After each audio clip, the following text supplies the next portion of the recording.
Andini, seorang wanita Minang, kembali ke kampung halamannya bersama suami dan anaknya setelah bertahun-tahun di perantauan. Namun, di balik keindahan kampung ini, ada misteri yang telah lama menghantui warga. Sore hari, matahari hampir tenggelam. Andini melihat seorang nenek tua bungkuk berjalan di depan rumah. Nenek itu berhenti sejenak, menoleh ke arah rumah, lalu berjalan pelan menjauh. Andini memperhatikan dengan tatapan curiga. Malam hari Andini bercerita kepada suaminya tentang Palasik Kuduang, cerita lama yang pernah diceritakan neneknya. Tapi Damar suaminya tidak percaya dengan cerita mitos semacam itu. Kau ingat cerita nenekku dulu soal Palasik Kuduang? Itu cuma cerita untuk menakut-nakuti anak-anak, Din. Tidak, Dam. Palasik itu nyata. Mereka bilang, Palasik Kuduang adalah kepala yang melayang dengan organ tubuhnya tergantung. Ia mencari anak kecil untuk dijadikan mangsa. Jangan terlalu dipikirkan. Kita hidup di zaman modern, Din. Tidak ada makhluk seperti itu. Tengah malam, Raffi menangis tak henti-henti. Andini mencoba menenangkannya di kamar. Raffi mulai tenang dan kembali tidur pulas. Tiba-tiba terdengar suara hembusan angin kencang dari luar. Andini mencoba melihat dari jendela. Damar terbangun dan menyuruh Andini tidur. Apalagi, Din? Itu cuma suara angin. Din, hentikan omong kosong ini. Ayo tidur, kamu hanya kecapean. Makanya pikirannya jangan kemana-mana. Ayo tidur. Keesokan harinya, nenek datang dan Andini menceritakan kejadian semalam. Andini semalam mendengar hembusan angin, suara tetesan air seperti tetesan sesuatu yang kental, dan ada bau amis darah. Andini menceritakan semua yang dia alami semalam kepada nenek Imun. Nenek mau membantu Andini agar terhindar dari gangguan lagi. Sebenarnya Palasik Kuduang itu adalah manusia, seseorang yang menuntut ilmu tingkat tinggi. Tapi ilmunya itu meminta tumbal. Din, apa kamu pernah melihat orang yang mencurigakan lewat di sini? Nenek tahu orang yang bisa membantu untuk menjauhkan Raffi dari gangguan Palasik. Nanti nenek minta penangkai anak. Pokoknya jangan keluar kalau sudah sore, jangan bawa Raffi keluar rumah kalau harudah sore anak. Hari pun mulai siang dan Nek Imun pun beranjak pergi. Sementara itu, Damar sedang sibuk mengurus proyek pembangunan jalan di kampung. Di sana ia bertemu dengan teman lamanya semasa kuliah dulu, Doni. Sore hari Andini dan Damar bercerita. Dam, tadi nenek kesini. Aku cerita sama nenek tentang apa yang aku lihat semalam. Raffi juga semalam gak tidur. Aku khawatir, Dam. Terus nenek bilang apa, Din? Nenek bilang, Raffi dikasih penangkap Palasik aja, biar gak ada yang gangguin. Ya, terserah kamu aja. Kalau itu bikin kamu tenang. Tapi aku tetap gak percaya, Din, sama yang begituan. Semua demi kebaikan kamu dan Raffi aja. Aku cuman khawatir sama Raffi, Dam. Kalau menurut kamu itu bisa bikin kamu tenang, ya gak apa-apa, Din. Tadi aku ketemu Doni, dia juga pindah ke sini, Din. Dia lulus PNS di sini, sama istrinya. Katanya istrinya lagi hamil, udah lama ya gak ketemu mereka. Tiba-tiba terdengar Raffi menangis. Andini bergegas melihat Raffi di kamar, wajahnya memerah dan badannya terasa panas. Raffi demam, Dam, saut Andini. Mungkin hanya demam biasa, Din. Damar mencoba menenangkan Andini yang panik. Seharian bayi mungil Raffi rewel. Tidurnya tidak tenang, panasnya naik turun, Raffi terlihat lemas dan lesu. Malam hari Raffi semakin rewel. Andini kembali mendengar suara yang aneh dari luar. Andini melihat sosok kepala terbang, sontak Andini kaget. Damar terkejut dan mencoba melihat ke jendela, tapi ia tidak melihat apa-apa. Damar pun marah. Ia meminta Andini untuk berhenti berpikiran macam-macam.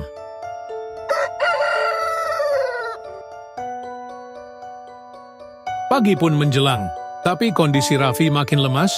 Andini semakin cemas dengan keadaan Raffi. Seharian, Raffi hanya mau digendong, rewel, dan panasnya masih naik turun meski sudah diberikan obat. Andini dan Damar bergantian menjaga Raffi. Andini yang kelelahan tertidur, dan Damar menjaga Raffi malam itu. Damar mendengar suara aneh dari luar. Ia pun penasaran dan mencoba melihat keluar jendela. Damar begitu terkejut melihat sosok menyeramkan melayang di luar. Damar berlari, bergegas mengecek apa yang sebenarnya meneror mereka. Tapi di luar, Damar tidak menemukan apapun. Sosok itu menghilang sekejap.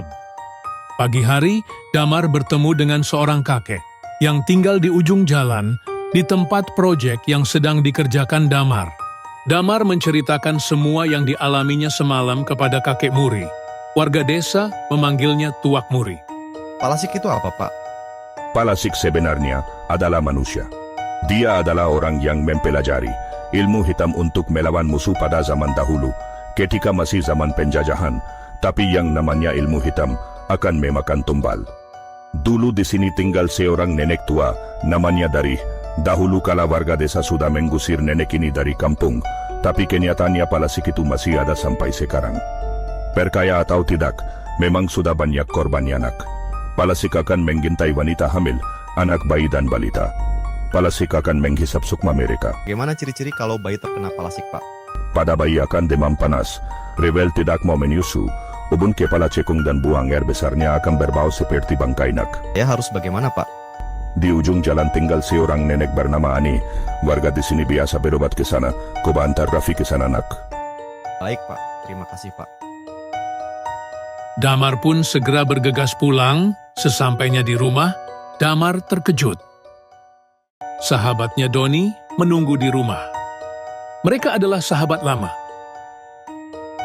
Damar meminta maaf kepada Andini karena tidak mempercayai semua cerita Andini tentang Palasik Kuduang.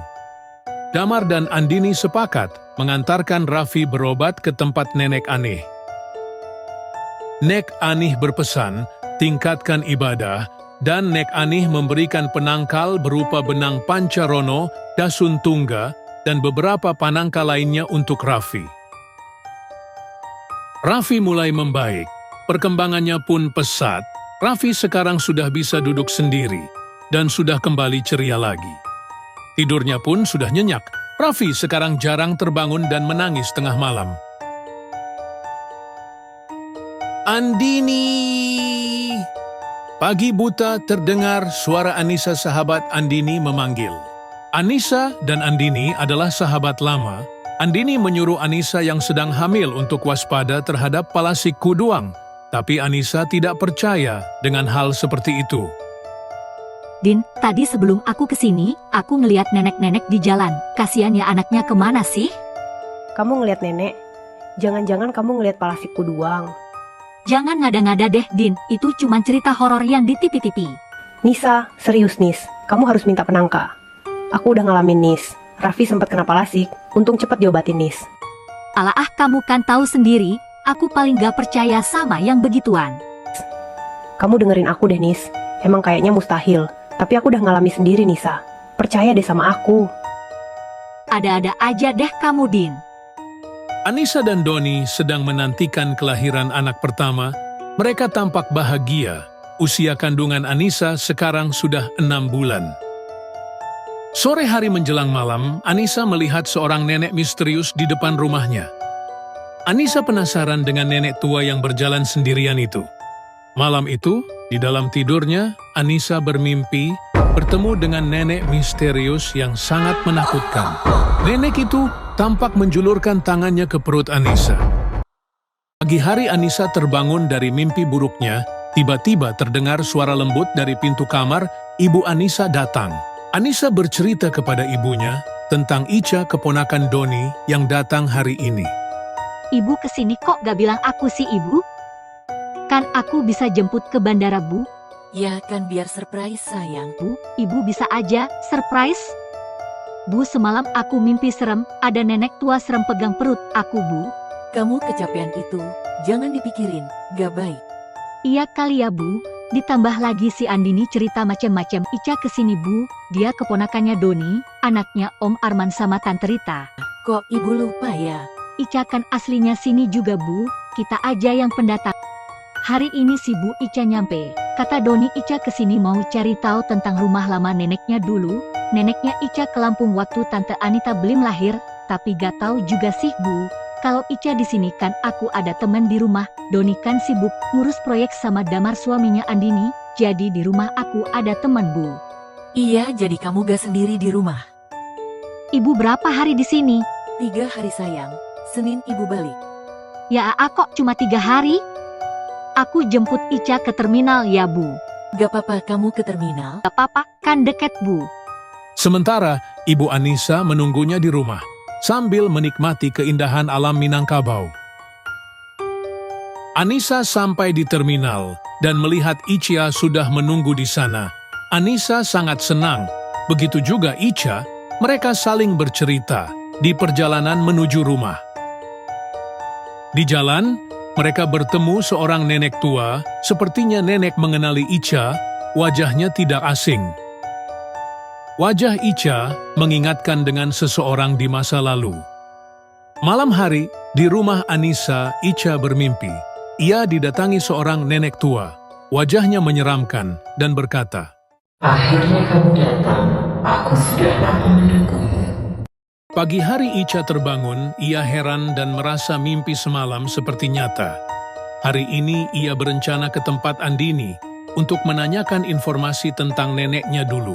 Anissa bilang ke Ica, Andini udah tahu banyak tentang kampung ini. Sepertinya Nek Anih tahu deh. Ca, Raffi kan berobat di sana. Kayaknya yang paling tua di kampung ini Nek Anih deh, Ca.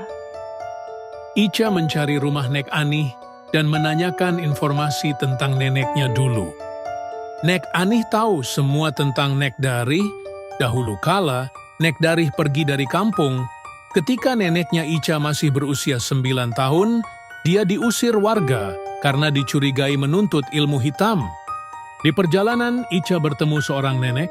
Ia menunjukkan di mana Nek Darih tinggal dulu, tapi tempat itu sudah tertutup pepohonan rimbun. Di rumah, Ica bercerita kepada Anissa. Kak Nisa, kakak pucat. Kakak sakit.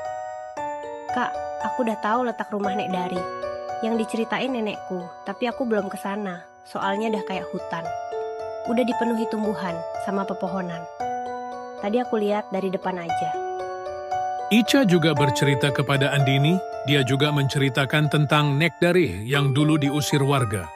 Sore hari, Ica pulang dari rumah Andini.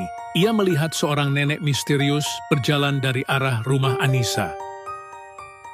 Ica curiga dan langsung berlari masuk ke dalam rumah. Begitu memasuki rumah, Ica terkejut. Anissa tampak kesakitan. Anissa mengalami pendarahan hebat. Sore itu Anissa dilarikan ke rumah sakit. Kondisinya sangat lemah. Sementara Ica merasa sangat penasaran dengan nenek misterius yang ia lihat. Ia mencari tahu tentang nenek itu.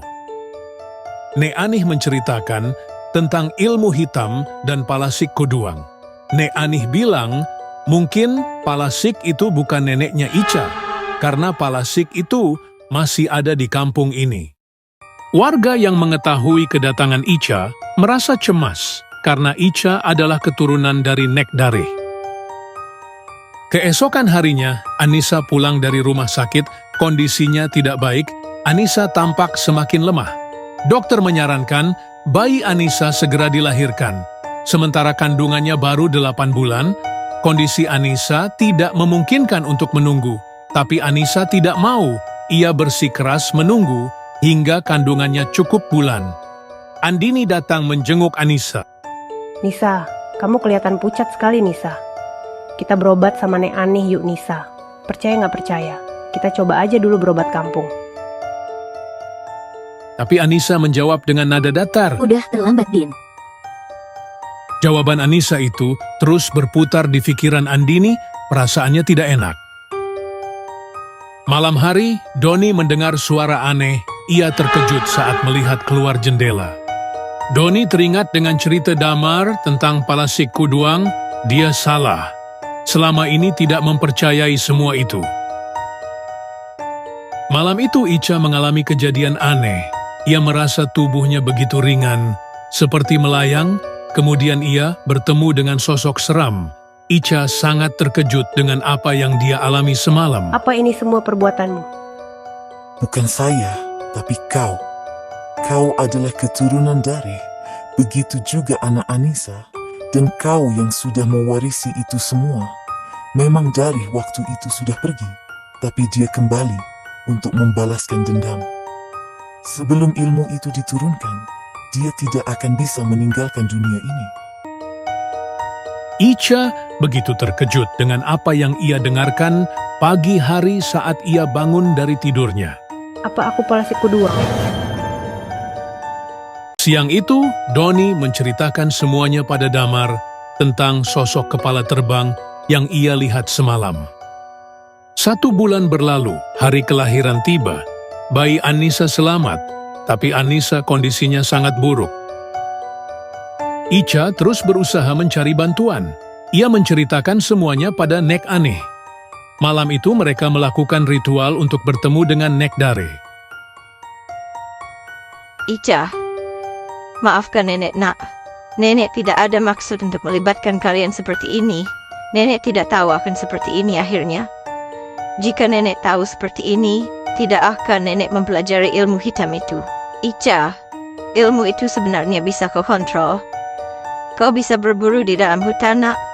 Tapi Anissa, semua sudah terlambat. Satu lagi, ada orang lain yang juga memiliki ilmu itu. Di sini, nak, mereka mencari tumbal untuk memperkuat ilmu itu.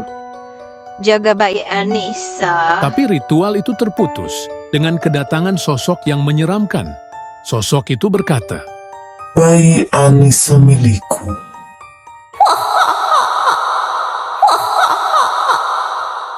Jumat 5 Januari 2001, Anissa pergi selamanya. Ia tidur dalam kedamaian, meninggalkan seorang bayi cantik bernama Anissa, seperti wasiat ibunya Anissa.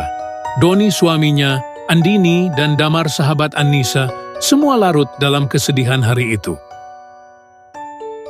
Tak terasa 3 bulan berlalu, sore itu Damar menerima telepon dari seorang teman, mengatakan Doni kecelakaan dan ia meninggal. Ibaratkan terjatuh tertimpa tangga, bayi Anissa menjadi yatim piatu di tahun yang sama. Neneknya pun tidak bersedia mengurus bayi Anissa, karena dia menyalahkan bayi itu sebagai penyebab kematian Anissa anaknya. Sejak kedatangannya hari itu, Ica akan selalu menjaga bayi Anissa. Ia akan memenuhi janjinya pada Nek Darih dan Anissa. Anissa kecil tumbuh dengan baik. Sampai saatnya tiba, ia akan mengerti semuanya.